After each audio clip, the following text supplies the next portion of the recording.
చాలా బాగున్నానండి. ఈరోజు మీ ముందుకు వచ్చాను కరివేపాకు పొడితో. అదే కర్రీ లీవ్స్ పౌడర్ అండి. చాలా ఈజీగా చేసుకోవచ్చు. డైజెషన్ కూడా చాలా మంచిదండి. డెలివరీ అయిన వాళ్ళు కూడా తింటే చాలా మంచిది.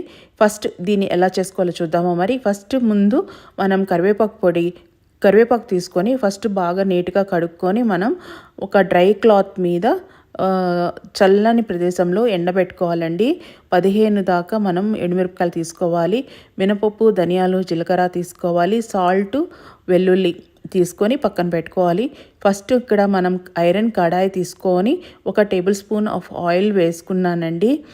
ఈ ఆయిల్ బాగా కొంచెం గోరువెచ్చగా అయిన తర్వాత ఇప్పుడు ఎండుమిరపకాయలు వేస్తున్నాను. ఈ వంట ఎప్పుడూ కూడా మీడియం ఫ్లేమ్లోనే పెట్టుకొని చేసుకోండి. మీడియం ఫ్లేమ్ పెట్టుకొని చేసుకుంటేనే మనకి నీట్గా వంటలు అనేది అయితే బాగా వస్తాయండి. ఎవరైనా ఫస్ట్ టైం నా వీడియోస్ చూస్తున్నట్లయితే సబ్స్క్రైబ్ చేసుకోండి, బెల్ ఐకాన్ ప్రెస్ చేయండి. ఇక ముందు నేను ఏదైతే వీడియోస్ పెడతానో అవి మీకు నోటిఫికేషన్ ద్వారా మీ ముందుకు వస్తాయి. నా వీడియోస్ కానీ మీకు నచ్చినట్లయితే మీ ఫ్రెండ్స్ అండ్ ఫ్యామిలీకి షేర్ చేసి ప్లీజ్ సపోర్ట్ మీ. ఇప్పుడైతే మనం వంటలోకి వచ్చేద్దామండి. ఇప్పుడు మినపప్పు మనకి రెడ్ చిల్లీ బాగా వేగిన తర్వాత సౌండ్ వస్తుందండి లిటిల్. అప్పుడు మనం మినపప్పు, జీలకర్ర, కొంచెం ధనియాలు వేసుకుంటున్నాను. ధనియాలు అన్నీ వేసుకొని బాగా ఫ్రై చేసుకుంటున్నానండి.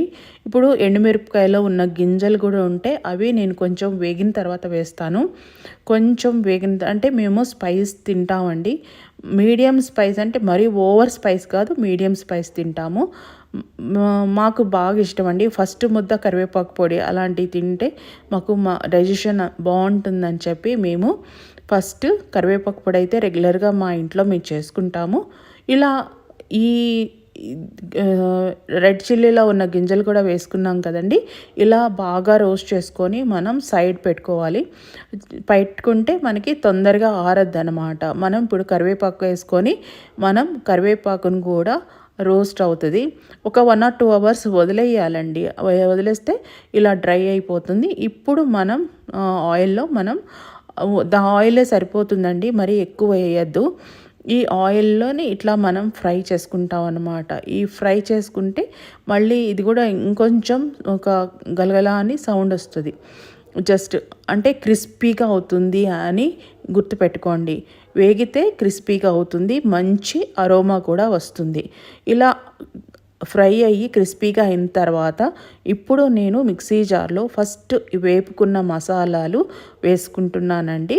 ఈ మసాలాలన్నీ వేసుకొని మనం కోర్స్గా మనం గ్రైండ్ చేసుకోవాలి. కచ్చా పచ్చాగా గ్రైండ్ చేసుకోవాలి. అప్పుడు మనం సాల్ట్, గార్లిక్ వేసి కరివేపాకు పొడి కూడా వేసి మనం పౌడర్ చేసుకుంటాం. అప్పుడు నీట్గా బ్లెండ్ అయ్యి మనకు కన్సిస్టెన్సీ బాగా వస్తుందన్నమాట.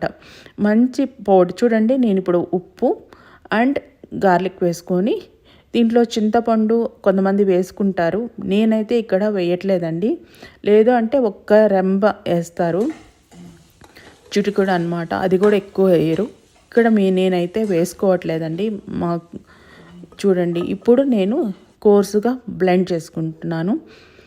ఇలా బ్లెండ్ అయిన తర్వాత నేను ఇప్పుడు వేపుకున్న కరివేపాకును కూడా యాడ్ చేసుకొని గ్రైండ్ చేసుకుంటున్నాను. చూడండి ఎంత వేస్తుంటే క్రిస్పీగా ఉందండి. బ్యాక్గ్రౌండ్ నాయిస్ ఉందని నేను దీని సౌండ్ తగ్గించేశాను. చూడండి, మీరు ఇంట్లో ఒకసారి చేసి చూడండి, మీకే తెలుస్తుంది. చాలా ఈజీ అండి. ఈ కరివేపాకు పొడి చాలా ఈజీ. హెల్త్ బెనిఫిట్స్ అయితే చాలా బాగా ఉన్నాయి. హెయిర్కి కానీ చాలా మంచిది, ఐస్కి చాలా మంచిది. ఫస్ట్ ముద్ద ఇలా పొడితో తింటే హెల్త్కి కూడా చాలా మంచిదండి. చూడండి ఎంత బ్యూటిఫుల్గా ఉందో నా కరివేపాకు కారం. నెయ్యి వేసుకొని వేడి నెయ్యేసి అన్నంలో తింటే వర్షాకాలంలో ఎంత హాయిగా అనిపిస్తుందోనండి. వడియాలు ఉంటే వడియాలు నంచుకొని కూడా తినచ్చు. చూడండి ఎంత బాగుందో. Thank you for watching my videos. See you in the next video.